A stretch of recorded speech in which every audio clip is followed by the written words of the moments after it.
दादा गेल्यानंतर सुनील तटकरेंनी जे गलिच्छ राजकारण केलं शरद पवार साहेबांना श्रेय देण्यासाठी ते महाराष्ट्राला लाजिवान आहे. अजितदादांची स्मशानामधली राग देखील विजली नव्हती, शांत झाली नव्हती. असं असताना वहिनींना मंत्रालयामध्ये घेऊन त्यांना शपथ घ्यायला लावलं. त्यांना शपथ घ्यायला का 10 दिवस गेले असतं तर काय झालं असतं. अनेक वर्तमानपत्रातनं हे अग्रलेख देखील आलेले होते की सुनेत्रा वहिनींनी उपमुख्यमंत्री होणं याच्यामध्ये कोणाला वाईट वाटलं अशातला अजिबात भाग नाही.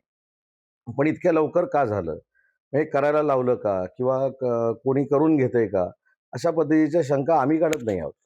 तुम्ही जर सोशल मीडियावर गेला किंवा इलेक्ट्रॉनिक मीडियाची बातमी बघत असताना खाली येणाऱ्या जर तुम्ही कमेंट्स बघितल्या तर ह्या महाराष्ट्रातल्या जनतेच्या लोकांच्या मनातल्या शंका आहेत. त्याच्यामुळे बाकी कुणी काय म्हटलं याच्यावर मला बोलण्याचा अधिकार नाही.